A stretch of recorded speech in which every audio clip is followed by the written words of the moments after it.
Hello and welcome to the Green Team's Legendarium's Way of Edan team. Listeners of the show will remember, if they actually listened, a few weeks ago we reviewed The Way of Edan by Philip Chase. First of all, it seems that we didn't do a good job selling the book on our own chat, so first of all, I'd like to say it's good, read it. Second of all, I'd like to introduce our guest, author of The Way of Edan, Philip Chase. Thank you very much. It's great to be here and to join the three of you in this discussion. I'm really looking forward to talking about the Way of Edan and whatever else comes up. I'm always game to talk pretty much anything fantasy. So, Yeah. I found Philip on YouTube when I was searching for Malazan videos, and he included in his The Best of Fantasy series. that's right. And I've been watching him since. He is the nemesis of a friend of the podcast, AP Canavan, and they do lots of really good videos together.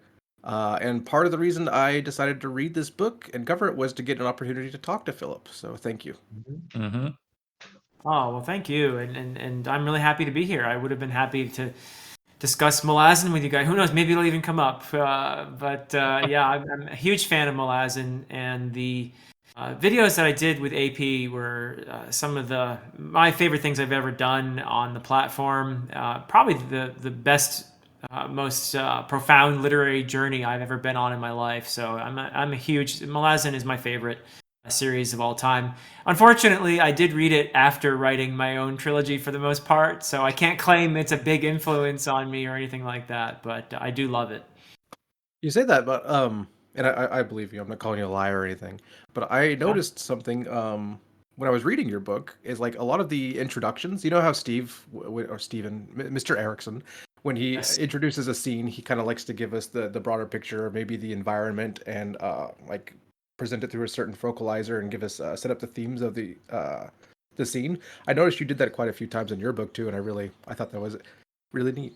Yes, you're absolutely right. That is a habit of mine, actually. So much so that AP actually kind of scolded me for doing it too much, and I actually had to revise a bit. And sometimes, and AP was right. I have to say, there were times when I had a single character with a lot of cogitating going on to open up a chapter, and he said to me, this would be more interesting if you had someone for this person to talk to, and so I thought, you know what, yeah, he's kind of right there.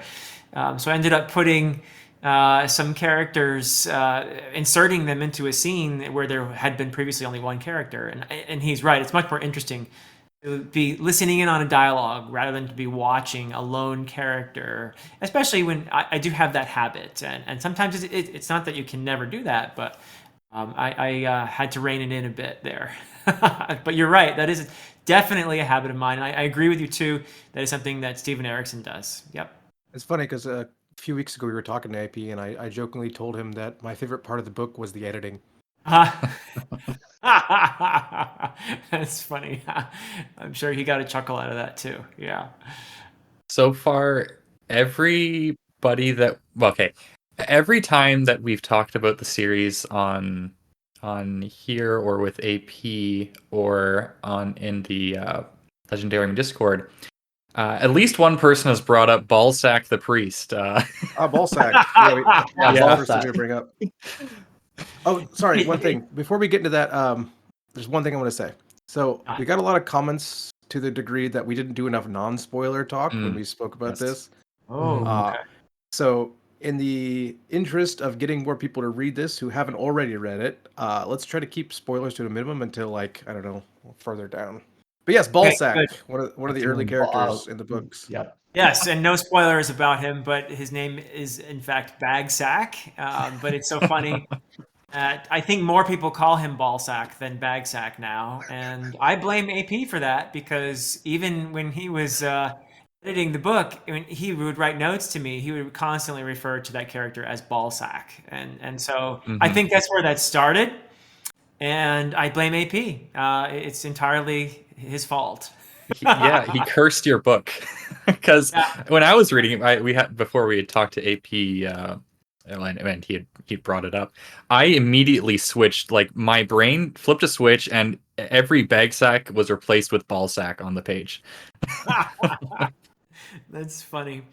Yeah. Well, I should have. I gave him a copy of the book, and I should have scratched out bag sack and just written ball sack all over it. It's nice to know that despite our ages, we're all equally juvenile. Yeah. Yes. Yeah, so in the interest of selling your book, one of our listeners, Lady Sweden, asks, what kind of readers would you recommend read this book? Wow. Well, anybody, all your relatives and friends. It makes a great Christmas present, I would say.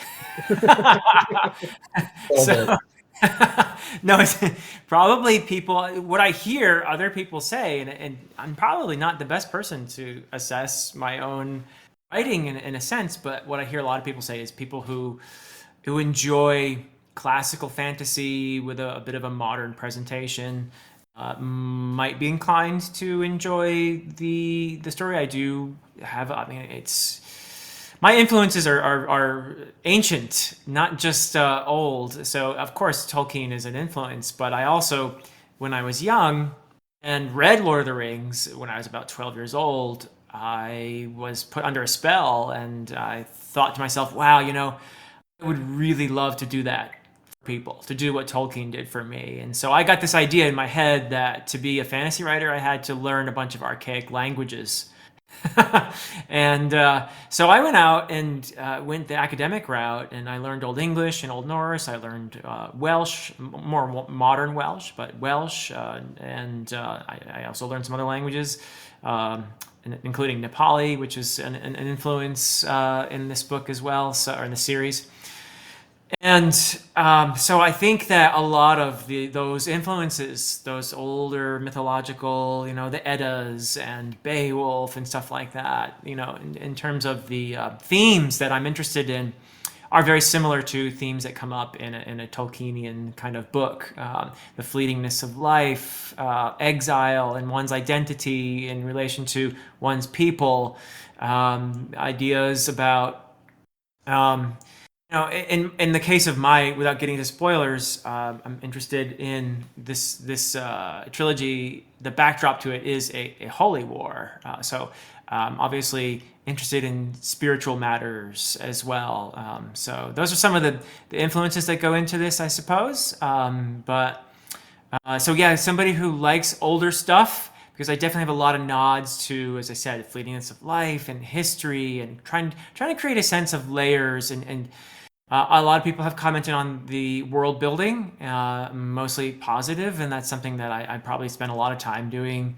And if you continue reading in the trilogy, you'll see a lot of me presenting languages and other things. So I do continue to do some of that world building. Of course, the first book is where you introduce a lot of stuff. So it's probably where you'll see the most. But yeah, so if you like layered kind of fantasy with a sense of history, with some classical nods, I do engage with some of the tropes, which for some people is a bad word, but to me a trope is a tool, and if you use it well, it can be a very compelling part of the story. And I think I'll be surprising people somewhat too with some of the tropes that people have been discussing so far, that I'm definitely playing with, but I think I do something a little bit different with them, particularly in the second and third books.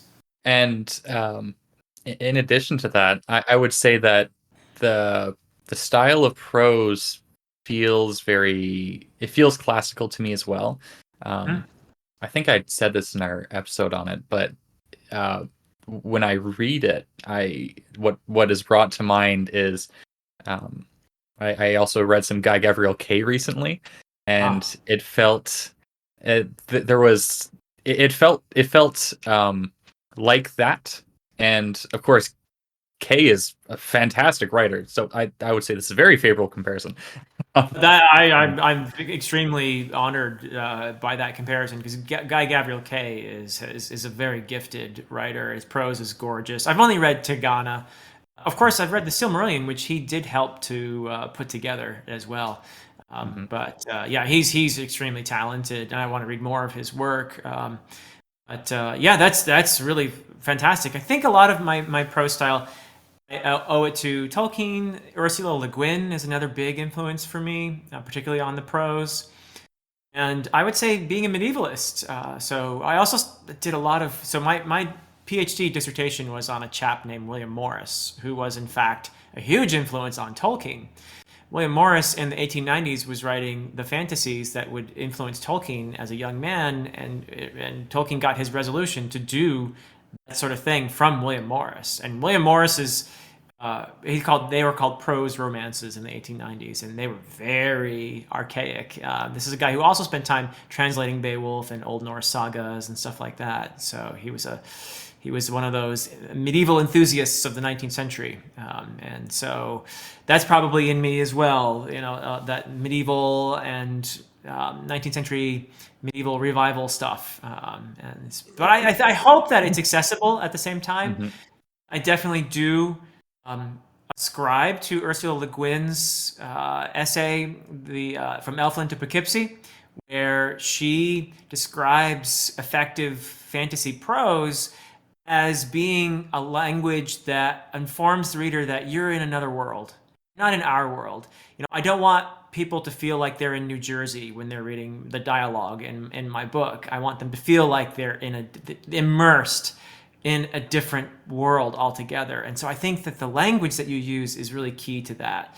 So I'd lean a little bit in that direction. And there are a lot of really good modern fantasy writers who do that. I think George R.R. Martin is a great example of a modern fantasy writer who sprinkles some, archaic words in there and plays a bit with the word order and the diction at times, and gives you a sense that, no, this is not our world. This is Westeros, right? So that was the goal. And to make it feel like a different world, to help the reader be immersed in that world, but to keep it accessible at the same time. So I hope it doesn't put anybody off or anything like that, with the few archaic words that I use here and there. I think most fantasy readers are fairly used to that sort of thing, right? Yes, I would say it definitely succeeds in feeling accessible. It feels like very easy to read for me, but not simple. Which is also important in my opinion. It's hard actually to write that way. That's to write in a way that is easy on the reader, but at the same time evocative. That's certainly not something that I could do right away. I worked on this trilogy for 18 years or so, and hopefully got better and better as I revised and revisited the story. So. Well, that's a good segue to what I was going to ask next, about your writing process. Because I know you've said for a while that you've been writing this for a long time and gone through draft after draft, right? And you've had help in editing. So could you just tell us about how you eventually decided to get it published, and who helped you with that, and how was it different from what you expected? And then maybe the after, like you've only just published this, what, last month, 2 months ago? And just March like interacting, 21st. interacting with us or interacting with other people on BookTube or whatever. Sure. Yeah. Wow. Okay. So I started this in 2004, and so it'll be actually more like 19 years by this summer. And I began with a map. I drew a map, and because I wanted to have a world where the story would happen before I knew what the story would be. Did know the name of the main character, Dayraven, because I stole it from Beowulf. There is a minor character, a throwaway character, who is just a warrior, a Frankish warrior, who's killed by Beowulf, and just talked about that one brief moment. And I thought, what a waste of a really cool name, Dayraven. In Old English, it's Dayraven. And I decided to modernize it, and because I thought it was a cool name, and say, I don't know what I'm going to do with this guy named Dayraven, but I'm going to write a story because that name deserves a story. So that's where I started, and I poured all those years of Old English and Old Norse and living in South Asia as well, because there's a really, particularly on the magic, there's a lot of Buddhist and Hindu philosophy that goes into the magic. So I'm seeing you guys nodding. So yeah, you definitely picked up on that, I think.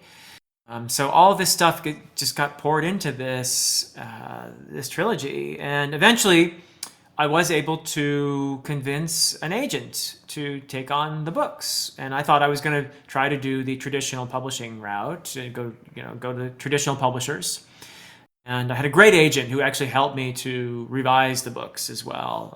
This was a process that took years, and I wasn't writing year round either. I should make that clear. I was only writing during the summers when I had time, because I have a job, and I have to teach, and I want to do a good job of that. So I was pretty much writing in the summers all those years, and also I did write a standalone sequel to the trilogy as well. So I actually wrote 4 books, but be that as it may, I did get an agent, and I had a really great relationship with that agent, still do. But ultimately, when he pitched the books in 2022, early in 2022, it became clear after months of waiting that it probably wasn't going to happen. If it was going to happen at all, it wasn't going to happen anytime soon, because the publishing industry it's a bit of a mess. You may have heard there's a lot of post-pandemic. It hasn't really it was kind of broken before the pandemic, but the pandemic really made it even worse. And so even people who are already authors working with publishing houses are having to wait a long time for their books to be published.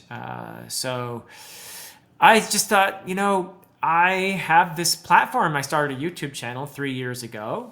And so, and people like you, Hurinfan, have been leaving wonderful comments all these years. And I started this channel, and I didn't know, I actually started it as a supplement to a fantasy novels course that I was teaching. I thought it was going to be a supplement to my course, and I had no idea that it was going to grow to, it's now 21,000 some odd subscribers, which is, for an old dude on and who knew nothing about social media, it's probably pretty good. So I thought, I have this platform. I have a way to get the word out. So maybe I should look into self-publishing. And I had a conversation with my agent, and he agreed, actually. This probably is the best route for you right now, given the state of things in the publishing world. And the fact that a lot of publishers now, most fantasy publishers, are looking for something different.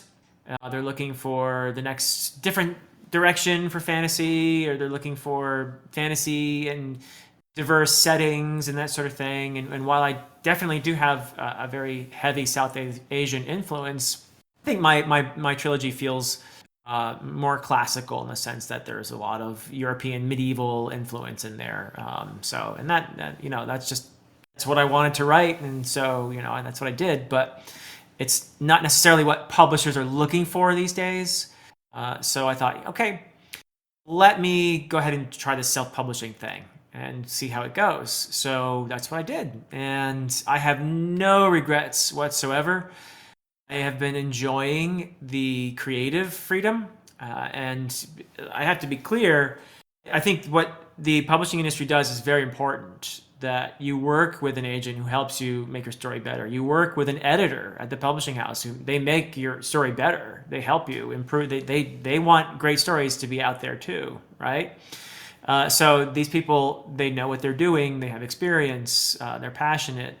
And so if you're a self-publishing author, you have to replace all that somehow. And so we're very lucky today because you have a lot of options. There are fantastic professional editors out there like AP Canavan, who I'm so fortunate to know. And so I worked with AP as he was my developmental editor. I was able to hire a great artist and a wonderful map designer, and the same person who did my map also did the cover design. And I'm so happy. I'm so thrilled with that's Jack Shepard, by the way, who did the map off of a map that I drew myself, and he made it look really great. And I'm really happy with the aesthetics. And that's because we have artists and designers and all of that. So there are a lot of options. The thing is about self-publishing is, so normally a publishing house back in the day would do all that, right? They would pay the artist, they would pay the cover designer and all that. And I had to do that myself. So if you have to figure, if you're going to be a self-publishing author, you're going to spend $5,000 to $10,000 to get your book published. And most self-published authors will not make that money back. That's unfortunately the case, unless you have a way of getting the word out. And I'm very fortunate in that I have this part of this community on YouTube of fantasy enthusiasts. So that gave me a certain, I guess, advantage in being a self-published author. So that's worked pretty well. Pretty happy, for a self-published book. I'm not gonna make the New York Times bestseller lists or anything like that. In fact, I wouldn't anyway, because they don't count self-published books, which is terrible. I think it's stupid, right? That the New York Times, to make the New York Times bestseller list, you have to be published with a traditional publisher. It doesn't matter how well you do as a self-published author, which seems unfair to me, but that's how it is. For a self-published book, my first one is done. I'm very happy with how it's done. So that's the story, I guess. I answer I think maybe you had another part to that question, I thought, but I've been going on and on, so I'll let you. It was very. I asked about how the post-publishing has gone with I guess fan reactions and friend reactions, and you're talking to us in part to promote your book, but also just to, I guess, talk to people who are interested in it. Yeah, I love it. I spent 18 years. Not entirely all by myself, because I had friends and family and that sort of thing who were looking at it, and I eventually got the agent, and then there was AP. But it's felt a little lonely at times, and now it's really fantastic to have the first part of the trilogy out there and people reacting to it, and it is so gratifying when someone writes a review in Goodreads or on Amazon or on a blog or something, or I get to talk to people like you. And people who said, "Oh, this part, did this for me." And I was like, "Yes, that's what I wanted." Or this part did this for me, and I was like, "Wow, that's cool. I actually didn't mean that, but that's awesome." And of course, not everybody loves it. That you have to expect. There are people who are going to read it and not love it. And that's okay. I was very much prepared for that as well. And some people have mixed reactions, but it's really gratifying hear from folks for whom the story resonates, and who feel that something about it is compelling, whether it be the world building, or they connected with the character, or the themes that I'm exploring of the Holy War thing, but also how we deal with our mortality. Where does identity come from, especially in relation to the people in our lives, and stuff like that. So it's really gratifying. I've been very, very happy about the reaction for the most part. It's been very positive, and I'm very motivated to get book 2 out, which is coming out on June 21st, and just having a blast editing that right now. Oh, we're looking forward to it. Yeah. Personally speaking, I think what's resonated most with me are your exploration of themes and the prose styles I mentioned earlier. So thank you for that. I love the Holy War aspect. I love the exploration of faith and the different faiths, and especially the way that empathy is explored in their magic, and how faith is linked with that as well. Yeah, thank you. Yeah, go ahead, Ash. I also really okay. First of all, when it came to putting the physical book together, you and everybody else that was involved did a fantastic job. I was planning on ordering this on ebook, but I detest Amazon and Kindle, so I was forced to buy the paperback, and I am quite pleased that I did. It's a beautiful book, and I love it feels like it'll hold up, which a lot of books that are published these days don't quite feel that way.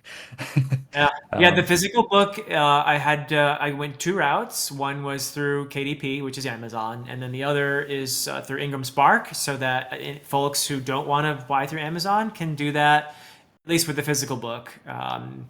And Amazon makes it very hard not to go with Amazon for the ebook. I'm sure you've heard that.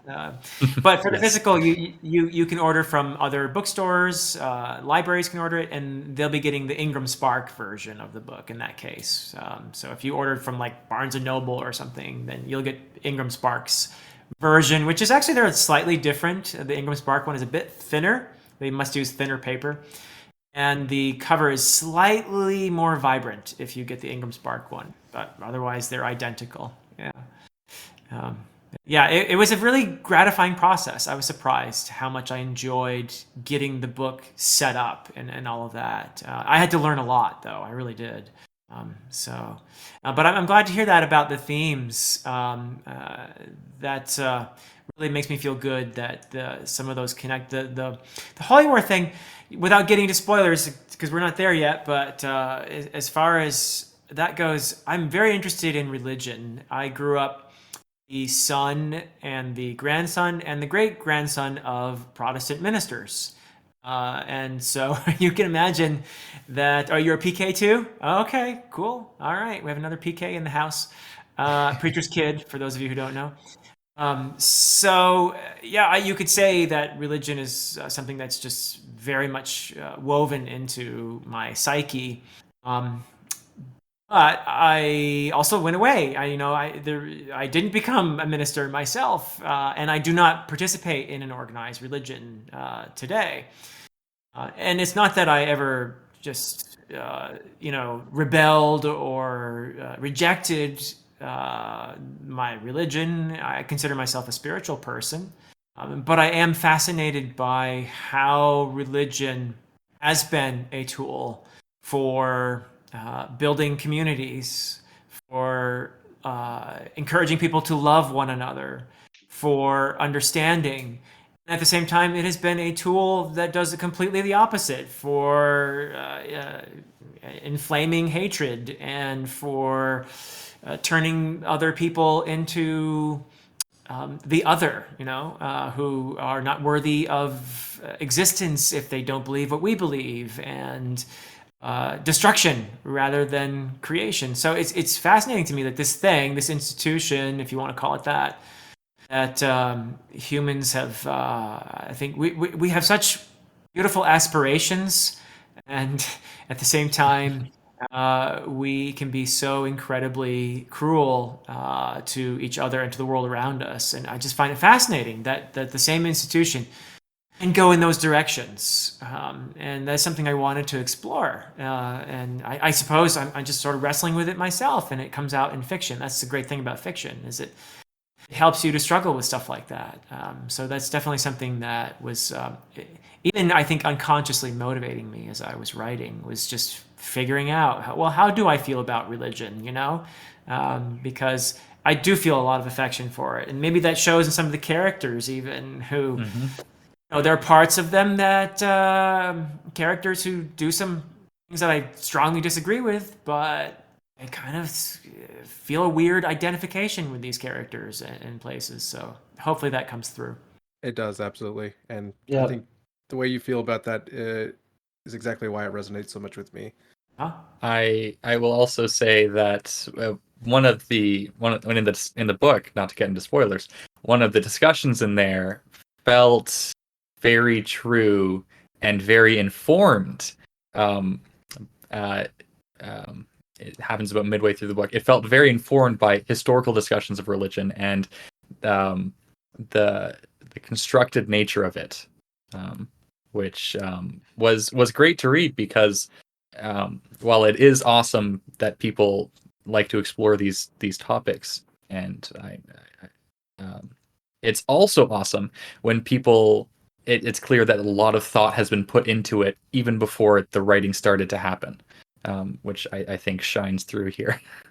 Yeah. Thanks. Yeah, it is definitely something I spent a lot of my life thinking about, and the experience living in South Asia was really important too. And I mentioned earlier how Hinduism and Buddhism really inform what I try to do with the magic, which is empathy-based magic to a large degree. I am very moved, though I'm not a practicing Buddhist, but I'm very moved by the notion that all of life is connected, that it is possible for me to see myself in you, and for you to see yourself in me, and that we can have a kind of communion that way, and that from that grows respect and love and other things that are I think, vital to the survival of our species. So I thought this would be a cool thing to do if somehow we had a magic system, and I even hesitate to use the word system, because Most people who read it would say it's very much soft magic, to use the terms that the kids these days are using, right? That it's not, it's definitely not on the hard magic side of things. But to have that be the basis for the magic, the idea of empathy, the idea of connecting, of being the other, of having oneself, and the idea of transcendence through that, transcending oneself, feel that connection with the world. That was something I wanted to explore as well. And so the magic is very much interwoven with the religious exploration too. It's also true, I think, that many religious traditions experience similar things, but they explain it to themselves in different ways. So I think that every religion, people in every religion experience transcendence, but they have different ways of explaining that path, right? I think that's important. So that's something I tried to get into as well. Like, okay, you have this, the Way of Edan is a religion, and this is how they explain their experience of transcendence. Whereas people from the Andumaic kingdoms have this dualistic religion. They have the mother and the father, and they explain transcendence differently, but I think they arrive at the same place somehow, right? At least in some ways. And yeah, I think that works as well.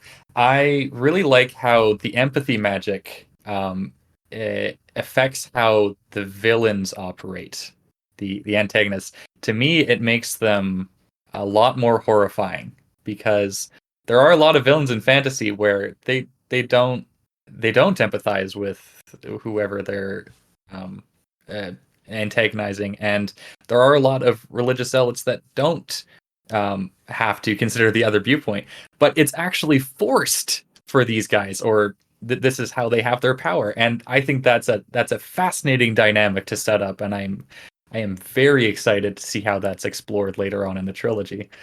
Yeah. So if you're convinced that you have to do something to save humanity, and if that something is so important that it doesn't matter what you do to other people, to other individuals, and you're going to pursue that goal no matter what, because you're convinced that you're right. And that scares me, honestly. That terrifies me as well. That idea that I know what's right, and I know you don't see it, but I'm going to force you to see it. And if you get in my way, I'm sorry, but I'm going to have to off you, you know?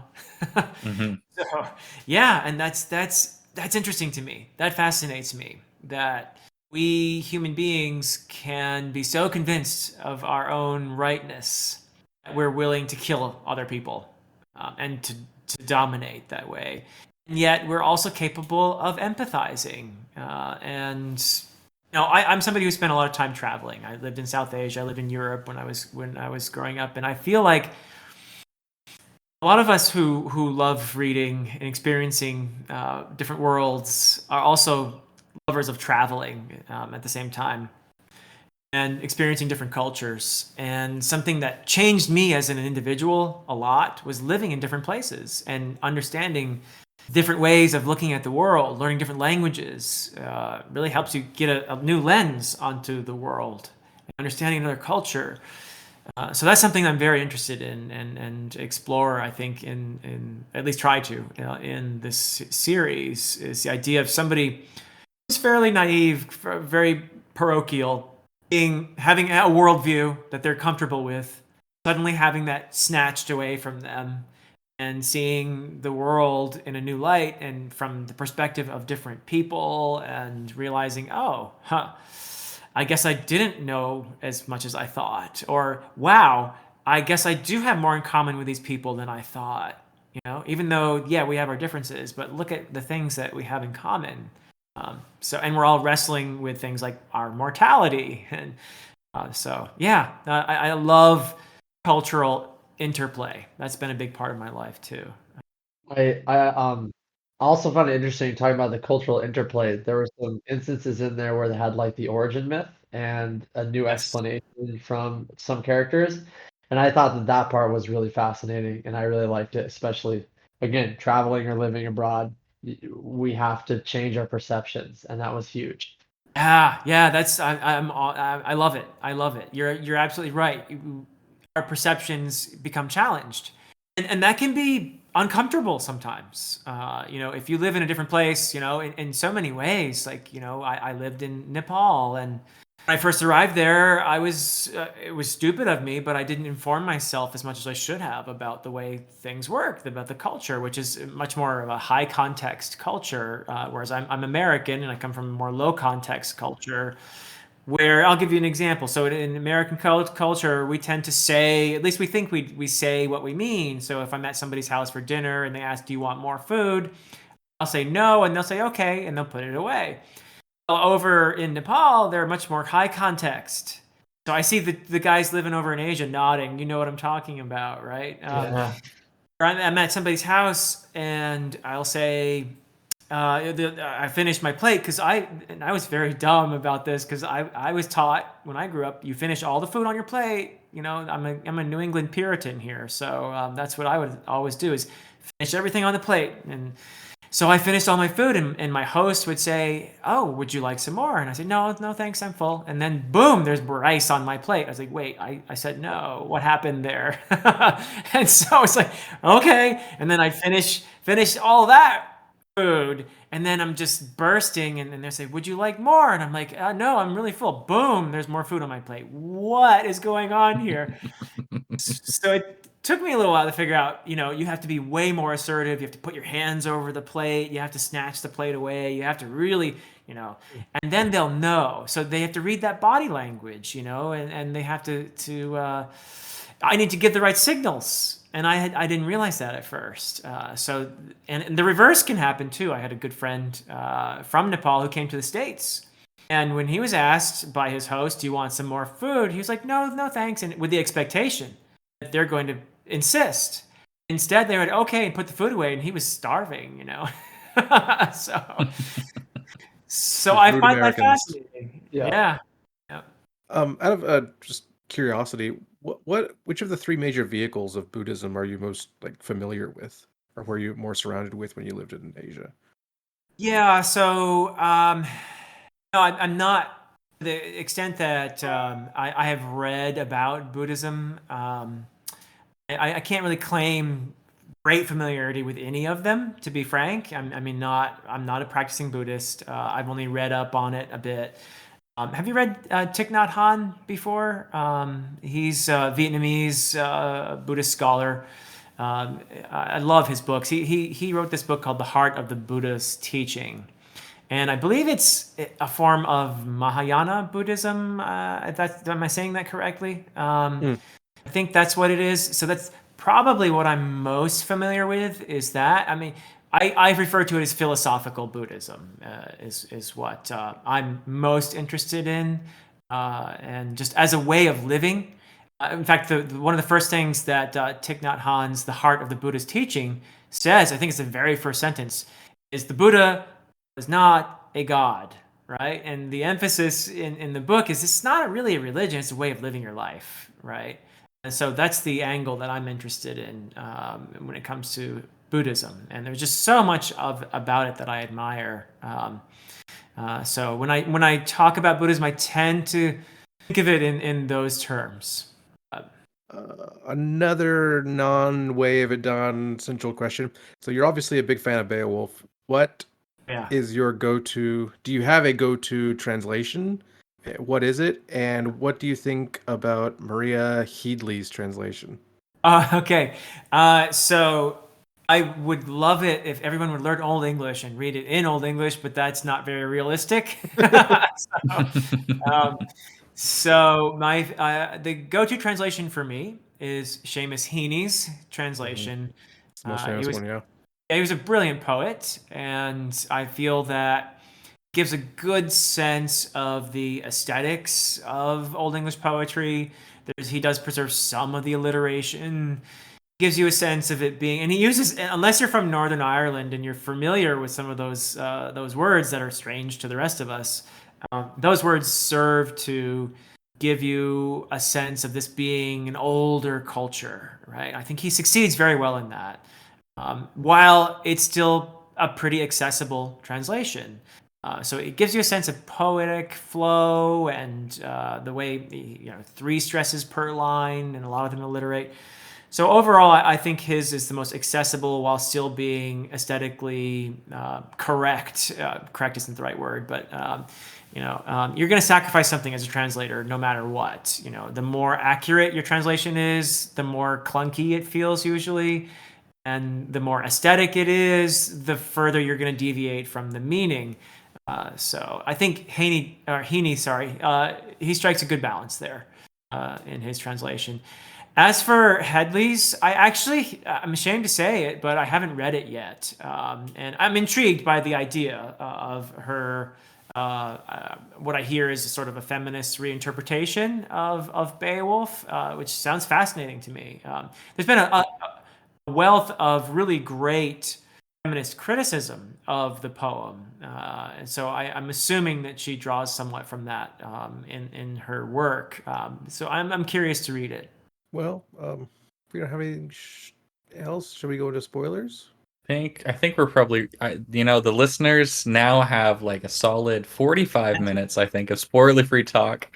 Sure, I think we're good. if they listen this long, they should just really buy the book and read it because it's really good. Right.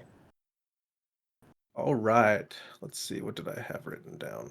Oh, Arna and Galdor are like gay for each other, yeah? Well, so how do I answer this? Because yes, that is something you can figure out in the first book. And that is, I guess some people didn't figure it out, but so I didn't want to spoil it necessarily, but I'm not going to. I think it's something you can figure out, and I've seen people figure. Obviously, you did, and that is something that becomes much more a part of the story in the second book. So yeah, but yes. So we are in a culture where the established religion frowns upon homosexuality. And so, of course, there are gay people. There have always been gay people and always will be. And, are you sure? I'm pretty sure. I'm pretty sure about that. But this is a culture where gay people feel that they have to hide because of the persecution that would result from being more overt for the most part, particularly in Torland, and where the Way of Edan is dominant. So that is, I'm actually really thrilled that you figured it out because I thought I had given people enough in the first book, and a lot of people didn't get that. But it'll be super obvious in the second book. So yeah. Yeah, it felt like it was all but stated to me.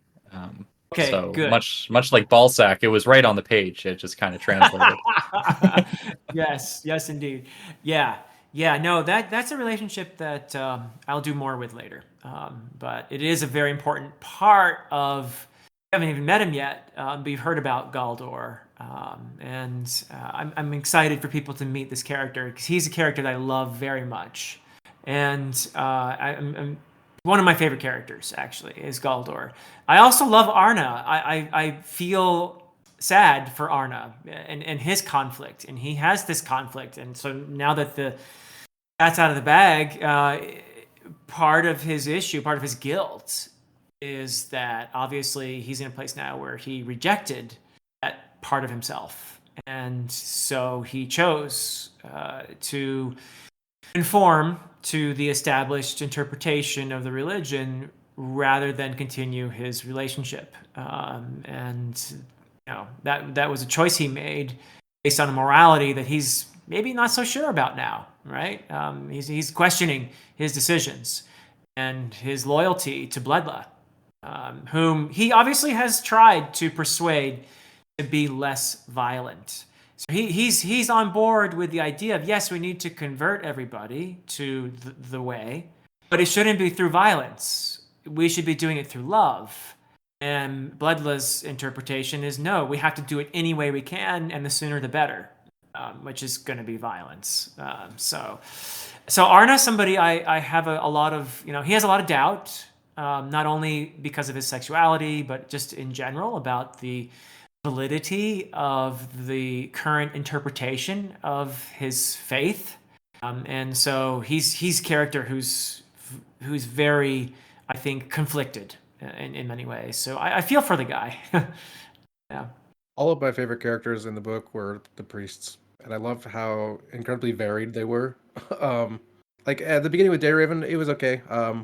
Dayraven, he grew on me later, even though I really liked his love for storytelling and whatnot. But as soon as we got into our first Jormund and Arna POV, I was like, oh yeah, this is it. This is what I love. And then later on, even Bloodlet became more complex, and it was I don't know, just more icing on the cake. I loved it. And then they went to that inn and they met that priest, and like, oh man, why can't Balsac be like this priest? And that was really cool. Yeah, So thank you for that. Yep. No, he's there, and I've met priests like that who are just the nicest people you could ever want to meet, and they clearly love what they do. They love the people that they serve. So I wanted to at least have some inclusion of that. And Yormon's another one who the guy's a jerk. You know, he's not a nice person, but yet he's kind of right about a lot of things. So I'm just kind of like, huh. Do I like him actually? Do I like Yoromon? And I'm not sure what the answer to that is. But I think I might. You know, there are aspects of him, and that's something that I'm glad that you said with Bledla that it went from a character who seemed, I think, at first for a lot of people to be very clearly a villain, right? And what I tried to do was gradually introduce some complexity and to introduce the idea that maybe there's something to this guy, because I will say that there are aspects of even Bledla that I kind of, his dedication. He's I don't agree with his morality necessarily, but he is not a hypocrite. No, he treats himself the same way he treats the rest of the world. When he whips himself, you know, he is subduing his flesh the same way that he believes he needs to subdue the world in order to bring about the kingdom of the eternal. So, you know, the guy is consistent, at least. You know, the one character I will say that I really don't identify with at all is Erkenwald. That's good to know. Yeah, there's nothing about him that and yet he is someone I think that exists in this world, someone who's essentially a narcissist, who thinks that the entire world should be doing his bidding and serving his purposes. So yeah. I have another direct question. So we had a little argument in our review of your book. Okay. Was it Arna that gave the text to Sequara? Oh, So yeah. that is something that will be super clear again in book 2. And if you want me to tell you, I will, because I think it's another one that you can piece together. I said it definitely was, and I think you two said I thought it was Joromon. Yeah, I thought it was Yoromon as well. So, I can see. I mean, obviously, I wanted people to be confused. Otherwise, I would have made it super clear. There are a couple hints. I will just say there are a couple hints. One is that the voice, when Sequara is in that basically closet with all the textiles in there, she hears an old man's voice. So that's a clue. And the other thing, I think the question is, who gains more? Who has the interest in stopping what's happening? Is it Yoromon or is it Arna? Yoromon's plan right now isn't to stop Bledla. It's more to seize an opportunity when the time is right. But Erkenwald needs Bledla for this holy war. He has this power. That is clear. He has something that no one else has, and no one can contest him. So for Yoromon to act against Bledla's interest at this point would be premature. So yeah, that's what I'll say about that. thank you, Philip. That's very helpful. Yeah. I think I pretty much answered it, but you know. Yeah. Yeah. So with regards to the priests, it was amusing to me how each of them was sort of underestimating the others. Bledlow was just like, oh, Arna's just this old man who's just going to go along with whatever I say, and Yoraman was just, yeah, Arna's an old fool and he doesn't really understand the politics, and Arna's, yeah, going around and around. And I really appreciated how, yeah, like Bledlow, he is a fanatic. He's willing to do some terrible things. He honestly believes what he's doing, and he applies his standards fairly, which is something that I think that in depictions of villains, it's a lot of the times it's implied, or it seems like these villains are hypocrites, and they don't actually believe in what they're saying. They're just, consciously or not, doing this for Machiavellian reasons, for entirely self-interested reasons. Whereas, yeah, for Bledlow, it's like kind of like a twisted self-sacrifice kind of way, because he's not taking pleasure in exploding this guy's head. No, like he can't. he's There's not. no way for that to happen because of the way that the magic is set up. It's impossible. Yeah. In fact, he Mhm. feels that guy's pain when he blows Yeah. up his head. He dies along with him. That's a seriously dedicated dude right there. Right? Yes. If you're willing to experience death in order to uncover some, you're after some bit of information in order to further the way, that's some crazy dedication right there, Mm-hmm. Yeah. So I do kind of admire Bledlow in that sense. Yeah. I don't want to be anywhere near him. I don't want to. I definitely don't want to be on his bad side. I don't want him messing around in my brain trying to find information. That's for sure. But he is, I would say, consistent in his morality. He's not a hypocrite. And I don't know if he deals out his view of the world on other people pretty harshly, though, that's the thing that I have a problem with, right? Is that people who are so sure that they're right, that they're willing to kill other people. That's scary to me. And I wonder, how does a person get to that place? It happens with all kinds of people. It's not even just religion. Right? People can be very sure about a variety of things.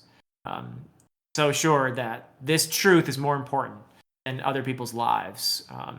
Wow, that's interesting. And also, this truth is more important than other truths. Yes. Which may be less convenient. Right. But like, I also find it interesting in the sense of like when he was sensing Dayraven, like this power, and then kind of questioning his like, wait, am I the one, or is it someone else? And like, I thought it was gonna break him, and like looking forward in other books, like when things happen, obviously we don't know. I feel like, how is this gonna balance it out? Like, is he gonna just say, oh no, that's a fluke thing, like, or is he gonna go back or keep pushing that? I don't know. Yeah, Dusty, that's a really good one, and that is something I tried to do in that scene when Dayraven is forced to encounter Bledlow in that tent next to the swamp there when they're rounding up the Aglax. He's brought there by Yorman, and Bledlow is genuinely, because he really wants Kingdom of the Eternal, whatever it takes. He himself is not important. He's not an egomaniac in that sense, at least. I mean, he thinks he's right. He's not doing it for himself. And if he were convinced that Dayraven were the new prophet of Edan, he would give everything to him.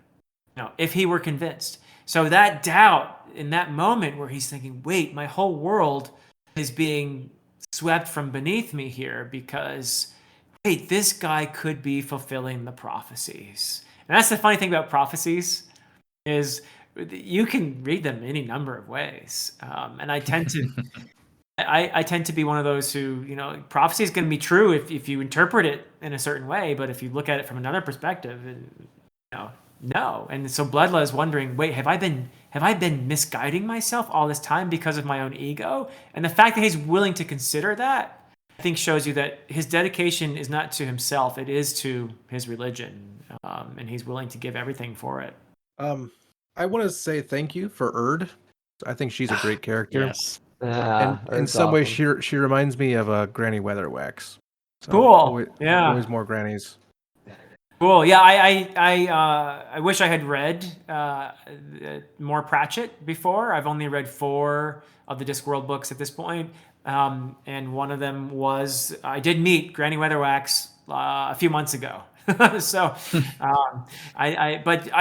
she is the type, right? I mean, there is, yes, I think they must be related, right? Ord and Granny Weatherwax are probably distant cousins at least. And yeah, I'm really happy to hear you say that. I love her.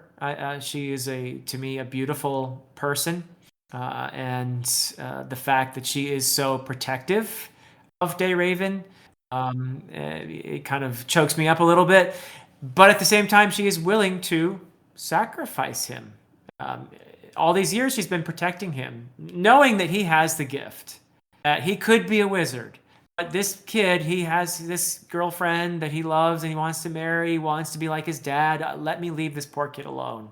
Because being a wizard is kind of, it's a lonely business. And that's not what he wants. So when he gets that power from his encounter with the elf, Ward sees that he cannot be left alone and realizes he's gonna have to be trained and he's probably gonna be turned into a weapon. And that is a sacrifice for her. It's no accident that when the morning before she sends him away, I have her kill a goat, you know. It's a beautiful scene. That's supposed to be some foreshadowing there. That's supposed to be setting the tone there, where Dayraven is this innocent, young person. He's a kid, right? Unintended there. Love it. Yeah, and so she slits that throat. They have to have breakfast. And she sends that kid out into the world where he's going to be a weapon, made into a weapon.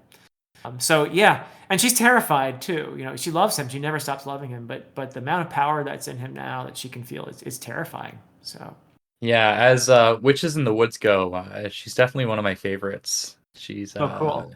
Yeah, maybe my favorite character in the book.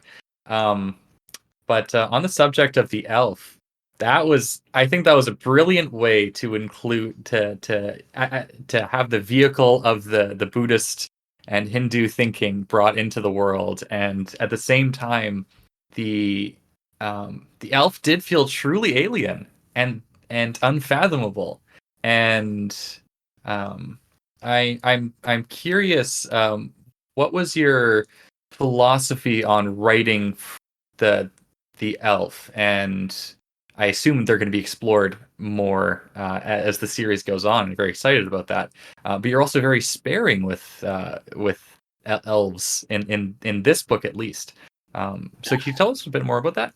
Sure, absolutely, yeah. So you're absolutely right about the Hindu Buddhist underpinning there in terms of what the elf does to Dayraven and his identity and his connection with the world around him, and forcing him from this provincial life.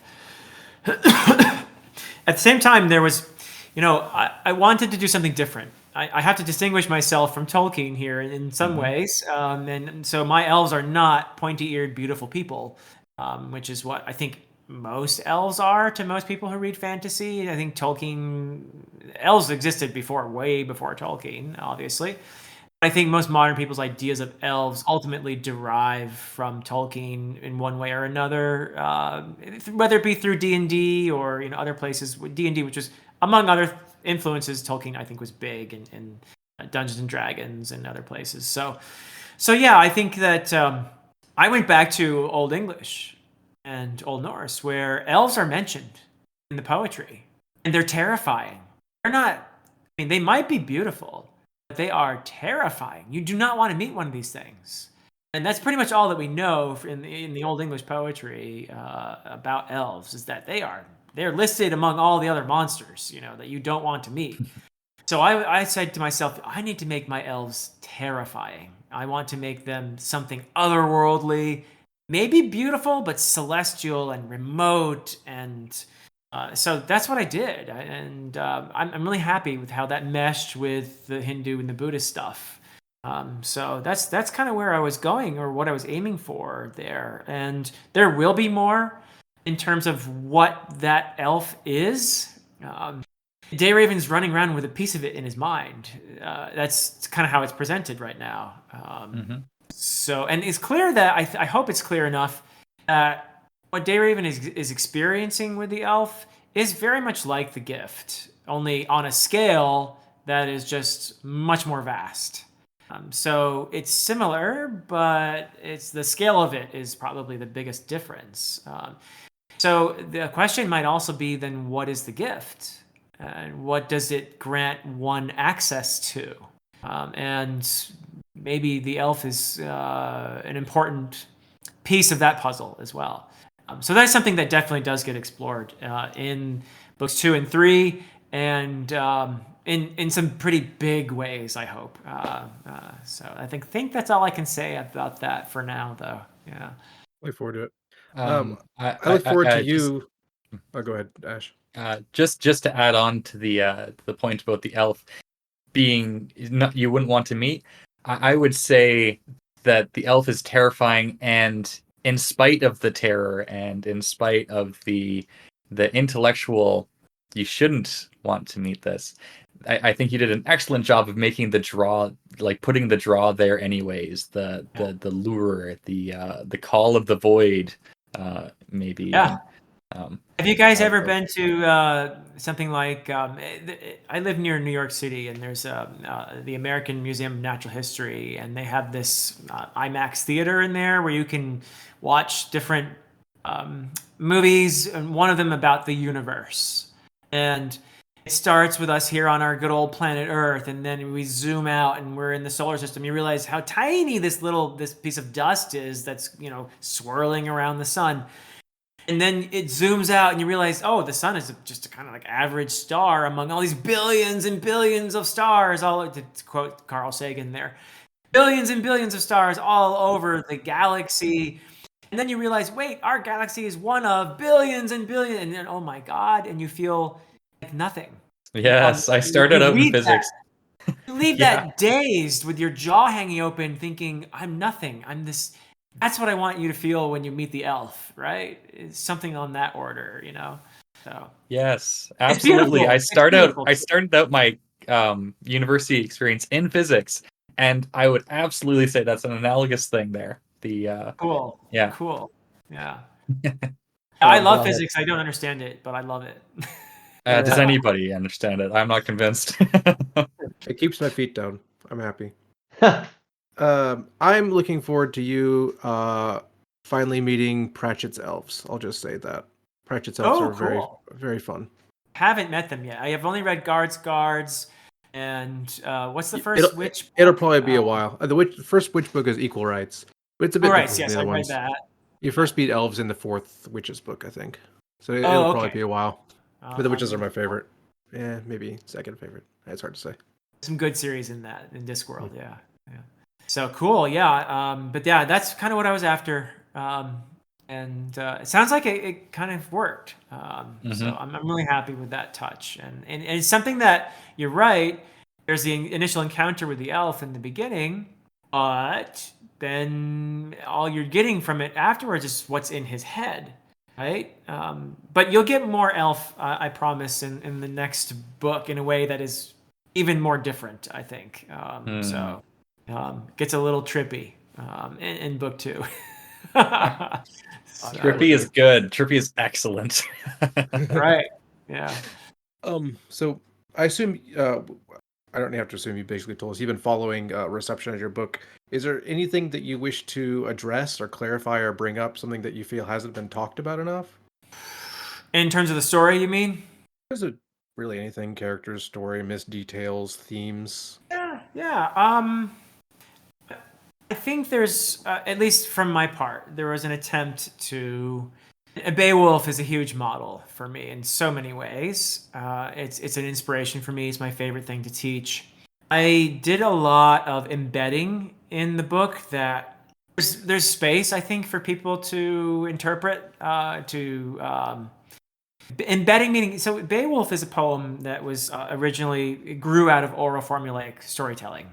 And eventually somebody wrote down a story that we have in this manuscript using many aspects of that oral formulaic storytelling.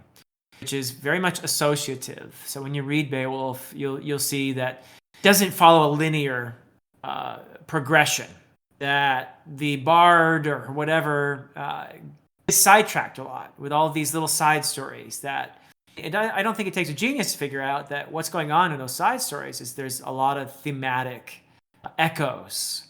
And so, Beowulf kills Grendel. Spoiler for Beowulf, sorry. Beowulf kills, it's 1,000 years old or more. So Yeah, 1,000 years. I think we're good.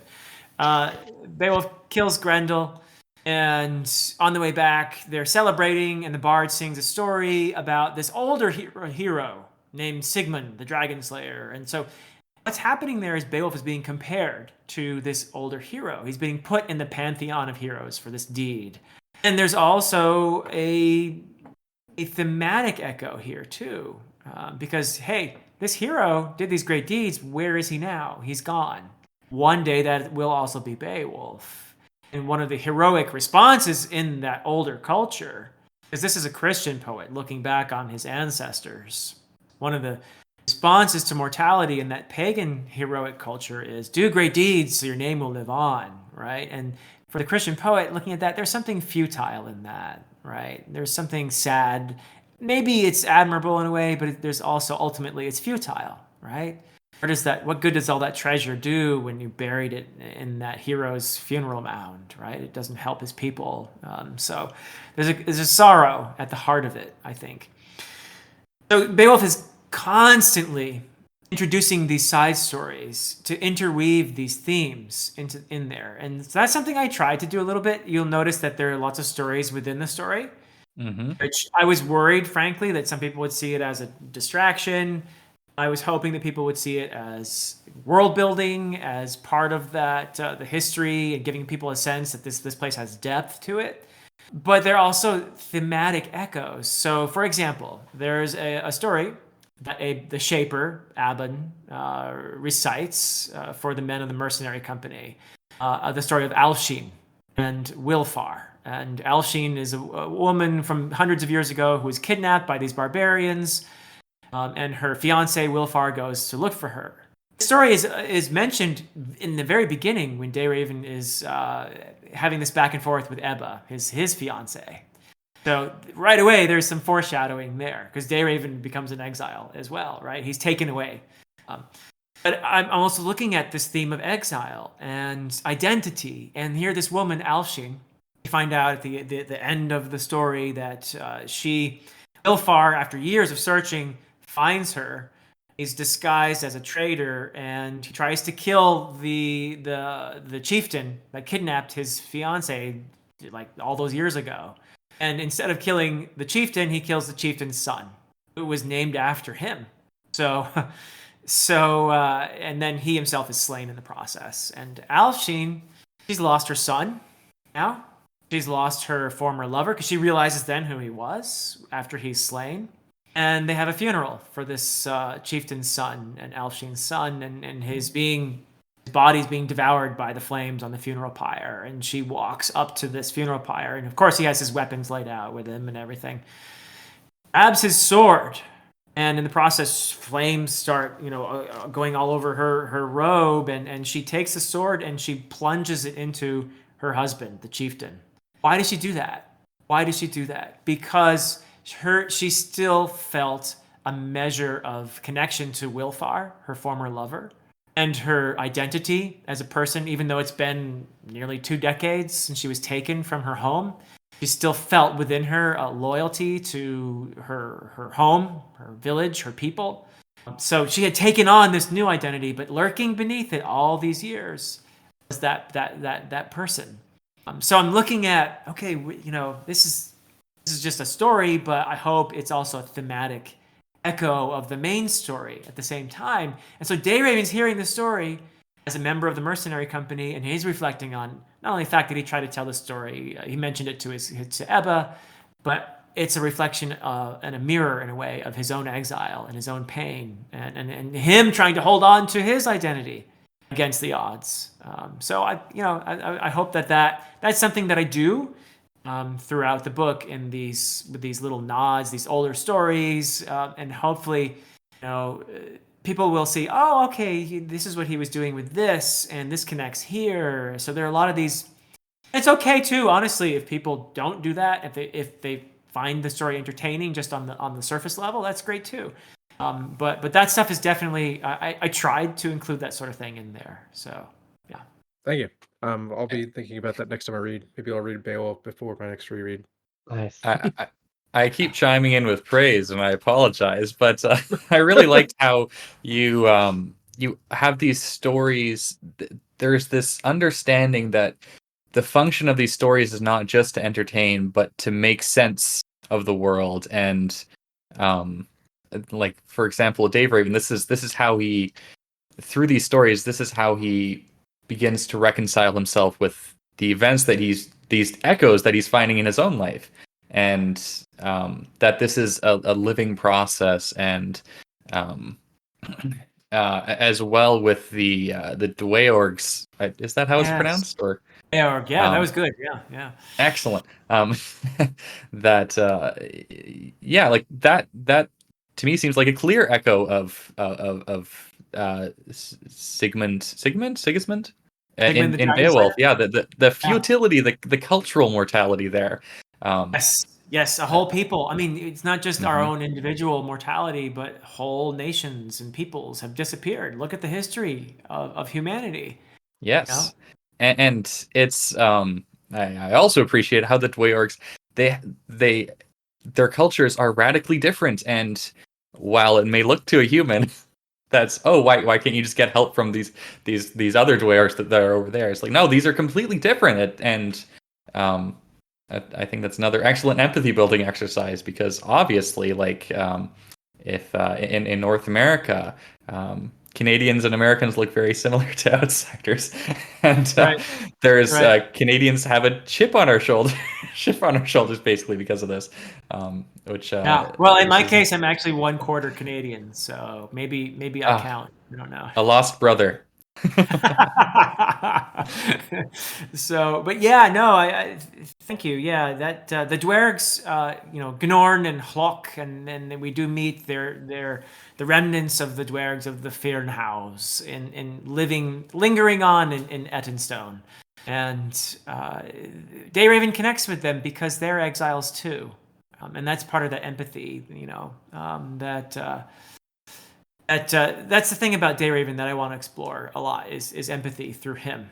He's somebody who, because of the encounter with the elf, it's maybe enhanced. When he goes to battle, he kind of sucks at it because when he stabs a guy, he basically dies along with him.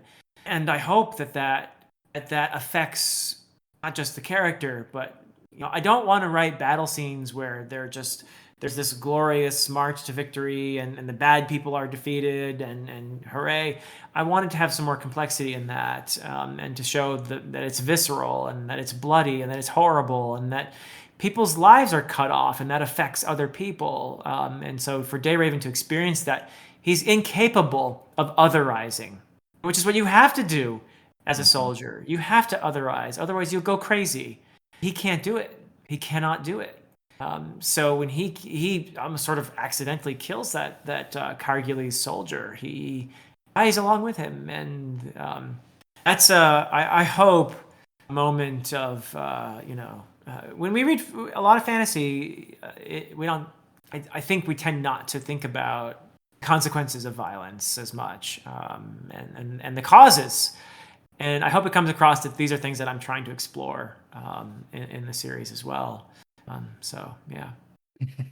Yeah, that aspect of Dayraven really reminds me of who is probably my favorite character in Malazan, Troll Sengar, Oh yes, who yeah. yes Wow, that's has a cool. Yeah. similar ability and or curse. That Yeah. was Yeah, no, he's interesting. I mean, he's the best around with a spear, but hmm he doesn't seem to really I mean, the Enjoy it. he's yeah. I mean, I don't know how he got to be so good, but he's such a beautiful character because of how he reaches out to people, how he understands people. Yeah, that's definitely so that I mean that's any That comparison is extremely kind of you, for sure. But yeah, that's kind of what I'm going for with Dayraven. I feel like with Dayraven, people are more likely to connect with him in books 2 and 3, maybe, than in book 1. If you think that Dayraven is a kind of typical chosen one kind of trope, I think you might be surprised in maybe starting to see some of the surprise in book 2, but especially in book 3. But yeah, that empathy thing is something that I really want to explore with him. I'm Yeah, he glad doesn't. to hear the connection will be better in book 2 and 3 because I just couldn't connect with him this book. So Yeah. It took me No, about half the book. I hear that. I mean, I think a lot of people are going to read that character and think, oh, I know what this character is. I've seen this a million times in fantasy. This is, whoever, Randall Thor, or whatever. I'm not doing a Randall Thor. I mean, I don't think I am anyway. That's not what I'm doing. I like Wheel of Time, fine. I'm not trying to knock it. But I think people will probably see that I'm doing something a bit different. I hope anyway. I tried to. And if anything, if there are other analogies out there, because the chosen one it's a trope, and again, it can be done well or done in a more cliche manner. And I definitely try to complicate it in a way. Like there are certain chosen ones that out there, like Paul in Dune, for example. I think he's a good example of a chosen one who does not conform all the way to, without any spoilers, because there might be people who haven't read Dune, but doesn't Read conform. Messiah. Yeah. So Yeah. I hope that people will say that of Dayraven, that it doesn't follow the easy path of a chosen one trope, right? So we'll see. Yeah, We'll see what you think. he doesn't feel typical to me so much as young, and Yeah. yeah, like he hasn't solidified his opinions on the world. He doesn't know exactly what he thinks yet. Maybe loyal to a fault. Yeah, I Yeah. like yes, I like that you had started him with a name first in mind, because that's actually what I liked most about him at the start, because ravens are one of my favorite animals. I ended up getting a tattoo of a raven on my Oh, cool. chest. So Yeah. I was, oh, Dave Raven, finally a character that I can connect with. Yeah. Well, hopefully you'll feel more and more connected with him as the series progresses. But he is somewhat naive. But part of that is the fact that he feels other people so deeply. And I think a lot of people have an issue with how he was supposed to go get trained by the wizard Galdor, and he takes a left turn, which initially isn't his doing, right? They fall into this sort of unfortunate situation where they're forced to join the mercenary company. Then, when he gets to know the dwergs and performs this oath to Gnorn and Hlok's cousin Ilm, I think a lot of people are like, wait, he needs to go to Galdor. Why isn't he going to Galdor? And that's fine. I don't mind that reaction at all, because that means that people were invested in that journey. Sorry, I took that away from you, at least temporarily. To me, Dayraven's character is such that his decision to stick with Gnorn and Hlok in that moment makes sense, because he's such an empathetic individual, because he feels so connected to the dwergs, because he feels Ilm's pain. He feels Ilm's sorrow. It is his sorrow in that moment. So he is feeling as protective of Gnorn and Hlok as she is in that moment. And how else could he possibly react than to decide to stick with them as his friends? So for me, that decision doesn't make a ton of sense if that's a character who's looking out for themselves, or that sort of thing, which maybe is most of us. I don't know, but Dayraven is a very empathetic individual. That's his core, right? And so the decision, I think, is consistent, at least who he is. Maybe it doesn't. Maybe it's dumb, you could say, or whatever. But I think it's consistent with who he is, and so he still intends to go to Galdor, but things definitely get out of his control. No, I agree. It's very consistent with his character, especially since you established early his love for stories and his empathy. And I love how they bond and they get this empathetic connection through their sharing of stories, usually from the dwargs to Dayraven as well. Yeah. Yeah, Imhar's kind of bored by all those stories, but you know. I like Imhar. Nice little twist there that he was a noble too. Thank you.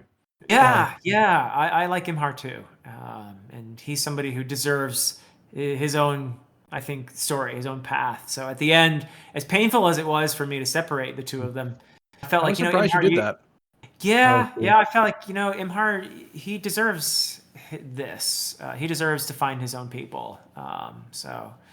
But yeah, he had to live a life of essentially, a slave, a thrall, and he had given up his identity all those years. So I felt like it was important to give him an opportunity to reclaim that. So yeah, It's getting kind of late. We've talked for almost an hour and a half. yeah, I hardly even noticed, but yeah, it is good. And it's several hours after when Ash told you was time we were starting. So, shall we wrap up? Yeah, that'd be great. No, this worked out great, and I'm very very happy for the invitation. And my evening was free, so it Wonderful. worked out well. In fact, it worked out well for my daughter because I ended up being able to bring her to her friend's place earlier than expected. So Awesome. yeah. So Thank you for setting aside the time for us. We'd love to talk to Yeah. you again sometime if you're up for it. Sure, it was Maybe great after the other meeting. 2 books. It was great meeting you. I would love to talk with you guys again. Absolutely, I'm be Maybe a delighted to. Malazan episode. Absolutely, I can talk Malazan all day long. In Excellent. fact, I've got Forge of the High Mage. It's not my next book, but my next book. So It's yeah, my next book, so I'm looking forward to that. I need to nice. still get around to Path to Ascendancy, but I finished a sale last month and I really loved it. Oh, sweet. Yeah, that's a good one. Some nice Old English influences in there. Mr. Esselmont Yeah. wears the Old English influences a little bit more on his sleeve than Mr. Erickson does. So, yeah. I love the sale. I really had a great time with it. Yeah. I'm Yes. gonna have to go back and read all that stuff now, huh? Yeah. Yep. Yep. Afraid so. All right. Yeah. Mm. So shut off. Yep. Yeah. Oh, all right. That has been the Green Team Way of Edan talk with author Philip Chase. Thank you again, Philip, for taking your time to talk with us. We really enjoyed your book, and we hope more people will read it. Thank you, guys. I'm Hurinfan, Thank and you. we have Ashman and Dusty and Philip Chase. Goodbye. Good night. Everybody. See ya.